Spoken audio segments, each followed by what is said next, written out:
Hi, I'm Scott from MoneyNerd, and I recently read the Meaningful Money Handbook by author Pete Matthew. This is a fantastic book. Pete is a certified financial planner, but actually I came across Pete on his podcast, which I highly recommend, and I'll link in the description below. Now, this book has a number of chapters, 19 chapters in total.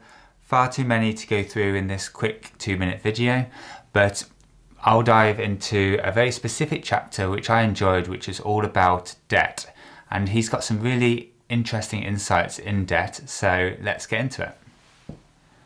Before we do, please subscribe. I do lots of videos about getting out of debt and personal finance. Okay, so the 3 points. The first takeaway is that there is good debt and bad debt in the world. Now on this channel we always focus on bad debt and getting out of that debt, but you can actually use debt to your advantage throughout your lifetime. The way Pete classifies good debt is that it's debt that you take on that increases its value over time. So 2 examples, one would be a mortgage. You're taking on that debt to buy a house, but historically house prices have increased in value over time, although they're not absolutely guaranteed to. And the second example is taking on debt for a student loan. In the UK, student loan interest rates are very small.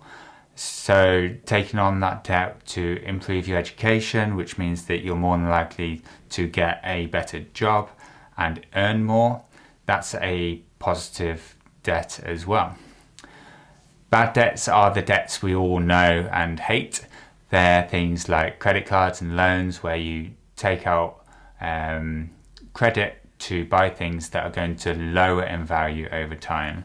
So if you buy a brand new car, that's going to depreciate as soon as you drive it off the forecourt. If you buy a TV, in 1 year's time, that TV will be worth less than when you bought it. The second takeaway is that debt is not inevitable. Our parents and grandparents had nowhere near the same amount of debt that we have in our generation. They got by absolutely fine.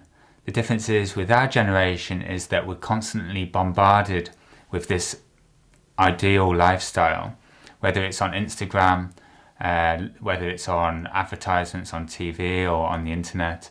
All of these messages are pushing that we need a better life and we need to upgrade our life. On top of that, we're now bombarded with adverts for credit cards and loans and buy now, pay later credit.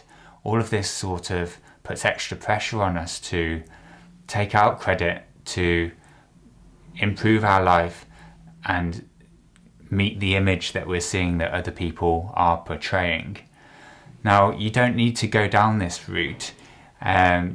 Use an ad blocker, try not to watch adverts on TV, don't follow the rich and famous on Instagram, spend less time on social media. All of these things will cut down those messages that are bombarding us on a day-to-day, and you'll be less inclined to buy that latest TV to keep up with your friend or buy those new shoes because you saw them on Instagram, for example. The third takeaway is to establish an emergency fund, and this is a way of protecting you against getting in debt or getting further in debt. Life has this way of catching us unexpectedly, whether it be our car breaking down and needing an expensive fix, or the washing machine breaking down, or medical emergency. All of these things can take us unaware, and if we're not careful, it can put us in debt or put us further in debt. Now, Pete recommends that if your expenses are over £1,500 a month, that you start with an emergency fund of £1,000 to protect you against those unforeseen circumstances. If your expenses are less than £1,000 a month, he recommends putting £500 aside as an emergency fund. So these were the 3 practical takeaways I took away from the Meaningful Money Handbook by Pete Matthew. I highly recommend the book. It's got some great tips whether you're in debt or you're looking to build your ideal financial lifestyle. If you've enjoyed this video, please subscribe. Hit that like button to help out on the YouTube algorithm, and I'll see you in the next one.